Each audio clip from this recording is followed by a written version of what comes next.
Muito bem, abra sua Bíblia comigo na carta de Paulo aos Efésios, capítulo 1. Efésios capítulo 1, versículo 4, diz assim: Antes da fundação do mundo, nos escolheu. Antes da fundação do mundo, Deus nos escolheu nele para sermos santos e irrepreensíveis diante dele em amor. Nos predestinou para ele, para sermos adotados como seus filhos por meio de Jesus Cristo, segundo o propósito da sua vontade, para louvor e glória de sua graça, que ele nos concedeu gratuitamente no amado. Amém? Até aqui, nós vamos tentar seguir hoje até o versículo 7. Nós estamos aí já há algumas terças-feiras estudando a respeito da carta de Paulo aos Efésios. Vamos tentar hoje seguir estes 3 versículos da palavra do Senhor Jesus. Paulo, irmãos, nós precisamos lembrar que quando Paulo ele escreve essa carta, na semana passada nós falamos aqui que entre o verso 3 e o verso 14 trata-se do hino da salvação, o hino da vitória do cristão, da conquista da salvação, não por meio do mérito do homem, mas pela graça de Deus, mas porque o amor de Deus é tão maravilhoso que ele entregou o seu próprio filho para morrer na cruz do Calvário. E então, nestes versículos de 3 a 14, nós encontraremos aqui a Trindade. Separamos, inclusive, aqui os primeiros versículos que trata-se da ação de Deus, depois a ação do Espírito Santo e a ação do Filho. E diante disso, quando o apóstolo trata aqui a respeito que antes da fundação do mundo Deus nos escolheu, nós temos que lembrar que quando ele diz Deus, ele está falando da Trindade, todo o ser poderoso, o nosso Deus trino. Ele antes da fundação do mundo já havia pré-estabelecido, quando aqui a palavra de Deus diz, antes da fundação do mundo, nada mais, nada menos, está dizendo que a escolha de Deus para a nossa vida é eterna, já vista que Deus não é de hoje, Deus é o ontem, Ele é hoje também, mas também é o amanhã. Ele é o alfa, mas Ele também é o ômega, como João escreve no Apocalipse. Deus estabeleceu a nossa salvação, o nosso plano, pela sua presciência, muito antes da existência deste mundo. As bênçãos espirituais, das quais nós falamos na última terça-feira, irmãos, elas são destinadas ao povo de Deus não por acidentes. Essas bênçãos espirituais, da qual Deus estabeleceu para nós, são propósitos que foram estabelecidos por Deus, no Espírito, na mente de Deus, antes mesmo que todas essas coisas viessem à existência. Imagine só, Deus, antes de todo o universo, toda a criação existir, já tinha planejado tudo para você. Deus já tinha planejado todas as coisas para você poder ser feliz, para você poder se alegrar nele, porque todas as coisas, irmãos, é por ele e para que o nome dele seja glorificado. A sua vida é para a honra e glória do nome dele. Nós somos para louvor e glória do nome do Senhor Jesus Cristo. Você precisa ser, irmãos, visto à luz, você precisa ser visto como luz, você precisa ser visto como exemplo, para que as pessoas possam ver Deus na sua vida, porque você é para a honra e para a glória do nome do Senhor Jesus, em seus atos, em suas palavras, e é o que nós vamos ver aqui. Nós vamos estudar aqui a respeito deste ato da eleição. Nós vamos estudar aqui a respeito desta palavra de Paulo, que ele diz assim: antes da fundação do mundo, Deus nos escolheu, Deus nos estabeleceu. Só que esta escolha de Deus, irmãos, o que nós precisamos ter convicção aqui, ela não é uma escolha absoluta, Essa escolha de Deus é para a salvação. Nós vamos falar a respeito da Bíblia Sagrada e o que é que a Bíblia está dizendo segundo nós, pentecostais, cremos de acordo com a palavra de Deus. A eleição da qual Paulo está falando aqui no versículo 4, antes da fundação do mundo, Deus nos escolheu nele, irmãos. Essa eleição para a salvação, ela é proveniente de Deus. Homem algum pode fazer alguma coisa para ser eleito, para ser salvo. Por quê? Foi Cristo Jesus quem morreu na cruz do Calvário por mim e por você. Foi Ele quem se entregou por nós. Se você abrir a sua Bíblia no Evangelho segundo João, no capítulo de número 15, no versículo de número 16, olha o que diz a palavra do Senhor. Não foram vocês que me escolheram, pelo contrário, eu vos escolhi e os designei. Jesus escolheu você. Deus te escolheu. Você está aqui porque você foi escolhido por Deus, porque Ele te amou. Agora, irmãos, é importante você saber que esta escolha de Deus não é absoluta. Essa escolha de Deus não é aquela, infelizmente, que alguns dizem que Deus estabelece uns para a salvação e outros para a perdição. Não. Esta escolha de Deus, ela é no âmbito da salvação pelo aceite do homem, pela escolha do homem, em que pese Deus tenha escolhido esse homem pela sua presciência, como escreveu Pedro, na sua primeira carta, no capítulo 1, logo no versículo 2, Deus nos salvou pela sua presciência para obediência e oblação. Quando Deus, Ele conhecendo todas as coisas, Ele nos escolhe através de Cristo Jesus, porque Ele entrega a Cristo Jesus para morrer por todos os homens.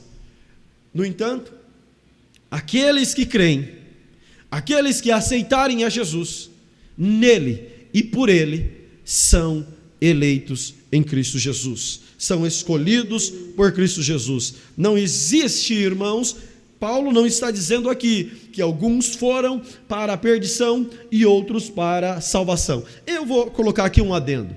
Se for, irmãos, de forma absoluta, imagine só, se Deus tivesse escolhido algumas pessoas para a perdição. Imagine só se os atos de uma pessoa fossem pré-determinados para cometer injustiças, para cometer pecado. Como se daria o caráter justo de Deus? Como seria, irmãos, o caráter da justiça de Deus no dia do grande julgamento? Como é que Deus vai abrir o livro e julgar uma pessoa que cometeu atrocidades, e cometeu crimes, e cometeu erros, e não quis Deus? Como é que Deus vai escolher essa pessoa? Como é que Deus vai julgá-la, sendo que os próprios atos horríveis, pecaminosos, foram pré-determinados? Que justiça é essa? A gente deturpa o caráter justo de Deus quando nós dizemos que a justiça, que a eleição de Deus é absoluta. Logo, a eleição não pode ser absoluta. A eleição é vocacional, ela é posta para todos nós. A salvação, ela está posta para toda a humanidade. Não é à toa, irmãos, que nós olhamos João 3,16 e a Bíblia diz assim: porque Deus amou o mundo de tal maneira que deu seu Filho para que todo aquele que nele crê não pereça. Ou seja, todos aqueles que creem no Senhor Jesus Cristo serão escolhidos, eleitos para morar no céu de glória. E ainda a Bíblia diz mais, se você abrir a sua Bíblia comigo, adianta um pouquinho aí, Romanos capítulo 10, versículo 13, olha o que diz a palavra do Senhor. Por quê?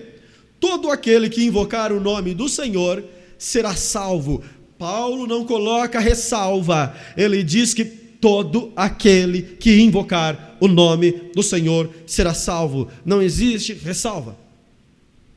Qualquer ser humano que confessar os seus pecados e invocar o nome do Senhor Jesus tem a oportunidade de salvação.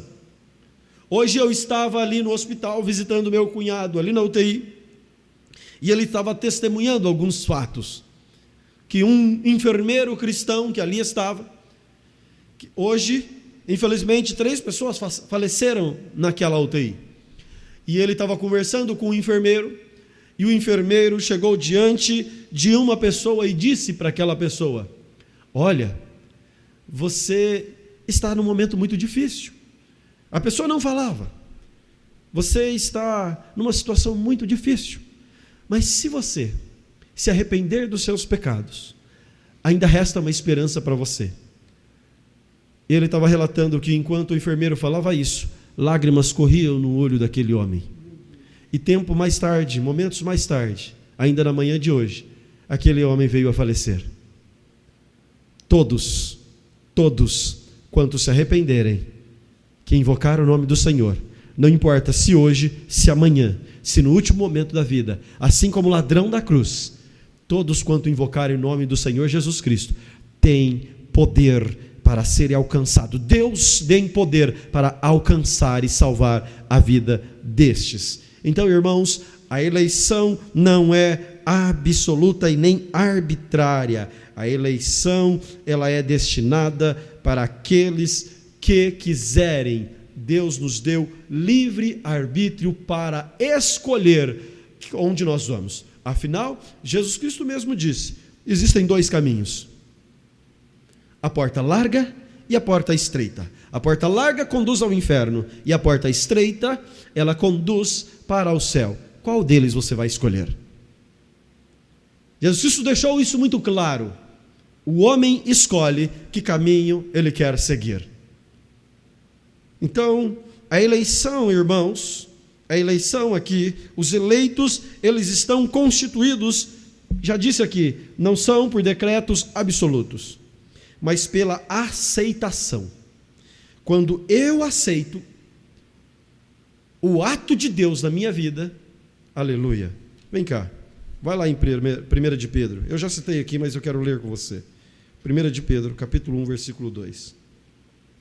Pedro, fazendo a sua saudação, na carta que ele envia, ele diz assim: eleitos segundo a presciência, o atributo da onisciência de Deus, do conhecimento de todas as coisas de Deus. Deus vê. Então não é que Deus estabeleceu que A ou B será salvo, ou que A ou B irá para o inferno. Não é isso.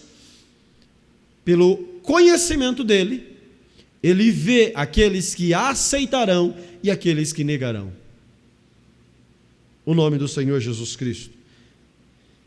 Mas, segundo a presciência de Deus, em santificação do Espírito Santo, em obra do Espírito Santo, nos santificando para obediência. Nós somos eleitos para obediência e aspersão do sangue de Jesus Cristo. Nós somos eleitos para obedecermos a palavra do Senhor. Ou seja, o homem deve ter o caráter de Cristo em sua vida. Este homem deve andar segundo a palavra de Cristo, segundo os preceitos da palavra de Deus. Quando eu escolho seguir os caminhos do Senhor, porque Ele já tinha nos aceitado, e Deus aceitou a todos. Deus não faz acepção de pessoas, não predetermina ninguém, Ele simplesmente coloca à disposição. É como se eu dissesse aqui agora: eu tenho aqui sopa à disposição de vocês, vem e come quem quiser, usufrua quem quiser. Alguns quererão e usufruirão, outros negarão, e Deus simplesmente respeita essa escolha. Mas todos quanto aceitarem, agora começam a expressar o caráter de Cristo Jesus na sua vida, porque o Espírito Santo adentra na vida dele e começa a santificar a vida destes que escolheram viver segundo Jesus Cristo. E o versículo de número 4, ele continua dizendo em Efésios: então ele nos escolheu antes da fundação do mundo. Deus nos escolheu para quê? Escolheu nele. escolheu nele, no Senhor, em Deus, em Jesus Cristo. Foi por Jesus, irmãos. Foi por Jesus. Não foi por mérito, não foi por nada de ninguém. Foi pela graça de Deus, nós somos salvos. Ninguém foi salvo por obras pessoais, por méritos próprios, mas pela graça sois salvos, para que o nome do Senhor Jesus seja glorificado. E ele diz assim, olha só o versículo 4, olha o que ele continua dizendo. Antes da fundação do mundo, Deus nos escolheu nele. Para quê? Para sermos santos.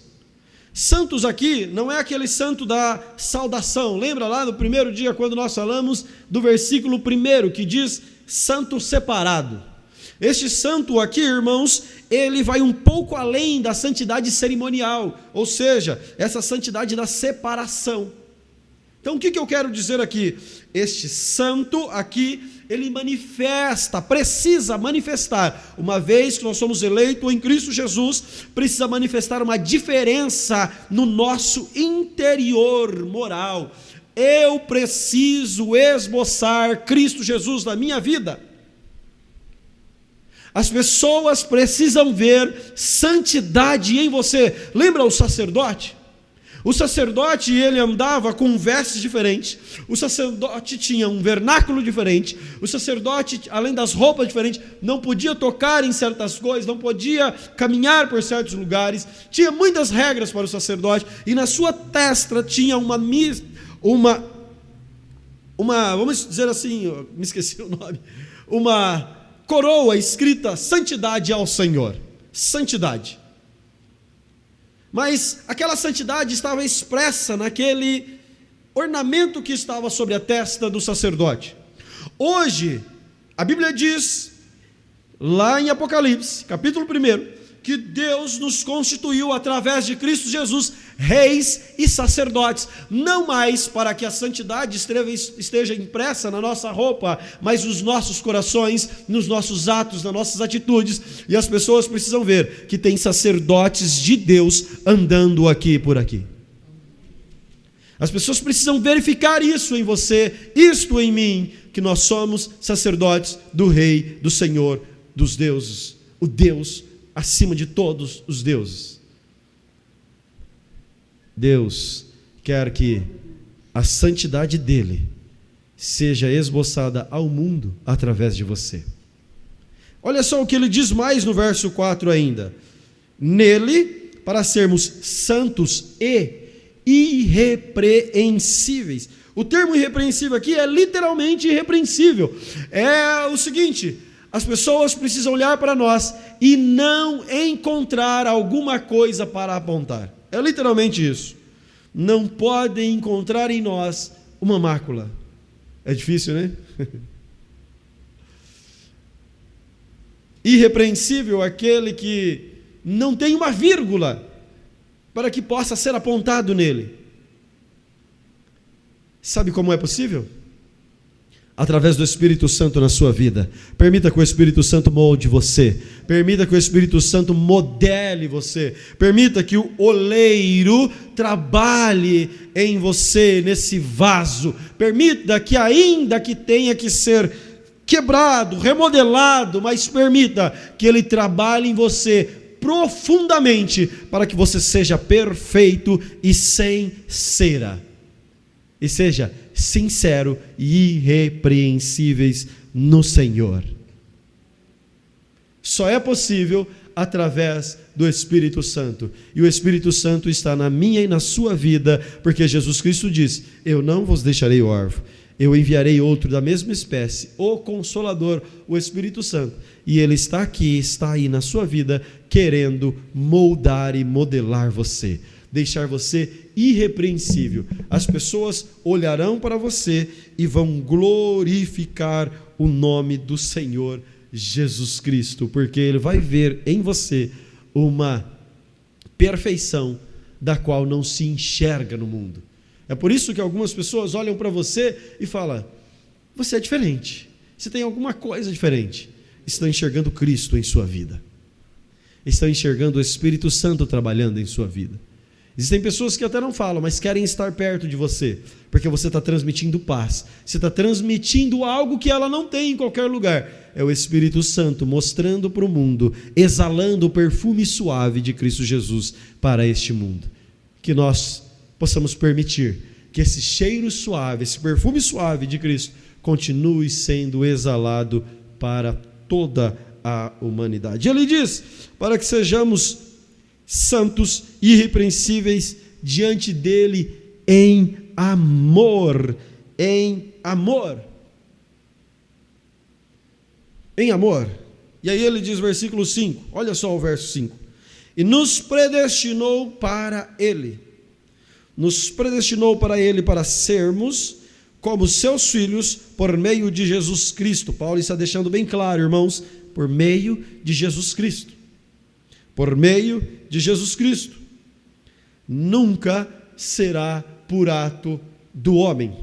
Nunca será por obras. Nunca será porque você é bom. Nunca será porque você tem um anel. Nunca será porque você tem condição financeira. Nunca será porque você conhece alguém importante. Mas será porque a bondade, a misericórdia, a graça de Deus alcançou você.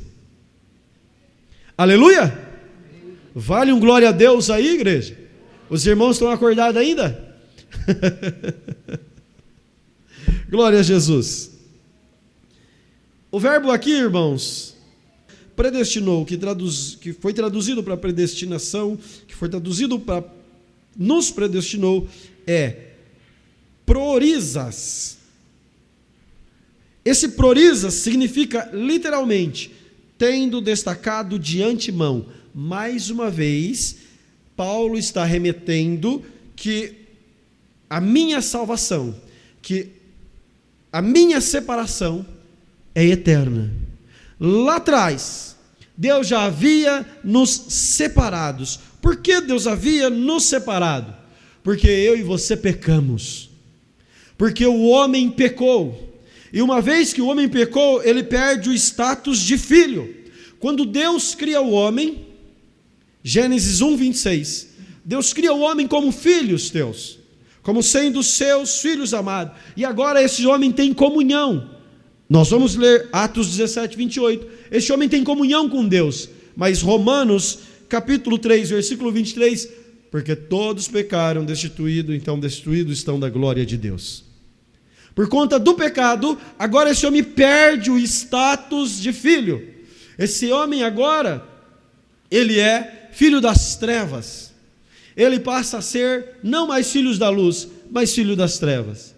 E o que precisa agora para esse homem restaurar? Então é este ato de Deus de nos destacar de antemão. Para quê? Para nos adotar.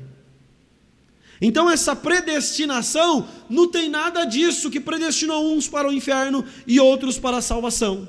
Ele simplesmente nos destacou de antemão, lá na eternidade, ele já nos enxergou no estado de erro e já separou-nos para sermos adotados de novo. Quando eu e você tínhamos perdido o status de filho, agora ele vem aqui e restabelece diante de Jesus Cristo, pelo poder de Jesus Cristo, pela morte e ressurreição de Jesus Cristo, ele nos adota de novo. E essa adoção, irmãos, é a ideia literal, irmãos, de trazer de volta. Paulo vai falar isso diversas vezes. Paulo vai falar em Romanos capítulo 8, em Romanos capítulo 9, Paulo vai falar isso em Gálatas capítulo 4 e aqui em Efésios capítulo 1, sobre essa adoção. E essa adoção não era um costume do judeu, porque não tinha esse instituto na lei judaica. Era um costume dos romanos. E Paulo traz essa figura de adoção literal, como se tirassem uma criança que não tinha pais, e agora esses pais vêm e adotam eles, traz eles para perto de si. É isso que Paulo está dizendo. Nós, por conta do pecado, tínhamos perdido o status de filho. Mas sabe o que Deus fez? Entregou o Filho dele para morrer na cruz do Calvário por você e por mim, para que eu e você pudéssemos ser adotados de novo e voltarmos a ter o status de filho. Por isso que ele nos adotou, porque nós tínhamos perdido esse status de filho. Então, Jesus Cristo morreu na cruz do Calvário para você ser adotado, literalmente, e agora você pode ser, literalmente, não tem nenhum tipo de... É engraçado que quando nós olhamos para a lei civil, nossa, o filho adotado, ele não tem nenhuma diferença do filho de sangue. O filho legítimo de sangue, quando o casal que já tem um filho adota outro, estes dois não tem diferença jurídica entre eles. Trata-se do mesmo filho, da mesma qualidade de filhos. Inclusive, na hora da partilha da herança, não existe, porque você é de sangue, você ganha mais. Porque você é adotado, você fica com uma cota menor. Não existe isso. Ambos receberão por igual. Olha o que Jesus Cristo fez comigo e com você. Nós que estávamos perdidos, Ele nos adota de novo, nos equipara, nos coloca nivelados. Não existe diferença mais para nós. Somos simplesmente, ou seja, altamente qualificados como filhos de Deus. Você hoje é filho de Deus simplesmente pela graça, simplesmente pelo amor. Aleluia, aleluia, aleluia, aleluia. Sendo necessário, então, eu já disse aqui, essa redenção por conta do pecado, essa era necessário, a nossa redenção. E Cristo Jesus nos redimiu. Cristo Jesus nos resgatou, nos comprou e nos perdoou. Então, queridos irmãos, o verso 6, ele vai concluir dizendo o seguinte, esta parte, para louvor da sua glória, que nele nos concedeu gratuitamente no amado. Este aqui, no hino da vitória que nós falamos aqui na última terça-feira, seria o coro, o refrão, porque nós vamos encontrar as repetições nos versos 12 e nos versos de número 14 deste coro. Mas aqui no versículo 6 ele diz, para louvor da sua glória, de sua graça, que ele nos concedeu gratuitamente no amado. Eu e você, o propósito da humanidade, o propósito da vida do homem, simplesmente é louvar o nome do Senhor Jesus Cristo. Quer ver? Você tem Bíblia aí? Abre a sua Bíblia comigo em Isaías capítulo 43, verso 21. Isaías capítulo 43, versículo 21. Olha o que diz a palavra do Senhor. E a este povo que formei para mim, para quê, irmãos? Para celebrar o meu louvor. Abra ainda Mateus, vamos lá, Mateus capítulo 5, lá no Sermão da Montanha, o que é que Jesus Cristo vai dizer? Mateus no capítulo 5, versículo 16. Mateus capítulo 5, versículo 16. O nosso propósito, irmãos, nada mais, nada menos é este aqui. Mateus capítulo 5, versículo 16. Ele está falando sobre sal e luz, já meio que referenciei isso aqui hoje. Assim, brilhe também a luz de vocês diante dos outros, para que vejam as boas obras de vocês, que vocês fazem. Olha só, ele está dizendo que as minhas obras, a minha justiça precisa ceder à dos outros. Mas para quê? Olha o final. E glorifiquem o nome do Pai de vocês que estás nos céus. Tudo que você faz é para a honra e glória do nome do Senhor Jesus Cristo. Se você está aqui, é para a honra e para a glória do nome do Senhor Jesus Cristo. Se você faz ou deixa de fazer algo brilhante, é para a honra e para a glória do nome do Senhor Jesus Cristo. Tudo é para a honra e para a glória do nome do Senhor. É para que o louvor seja dado a Deus, é para que o nome dele seja glorificado. Pela graça, E aí ele vai concluir no versículo 6, dizendo: para louvor da sua glória, de sua graça, que ele nos concedeu gratuitamente no amado. Irmãos, uma vez mais Paulo está ratificando: nós só fomos escolhidos, predestinados, adotados pela graça, pela bondade de Deus. A definição clássica que nós temos é favor imerecido. É literalmente o que eu e você não merecíamos, Deus nos deu. Nós merecíamos a morte. Ele não só nos tirou do castigo da morte, mas Ele deu o bônus da salvação. E é por isso que você e eu estamos aqui. E nós podemos glorificar o nome do Senhor Jesus, para a honra e glória do nome dEle. Fique alegre, fique satisfeito com Cristo Jesus, porque Ele te escolheu muito antes da fundação do mundo. E você abriu o seu coração para Ele, permitiu o Espírito Santo entrar, e agora você faz parte do povo que vai morar no céu de glória. Amém? Que Deus abençoe a igreja de maneira especial.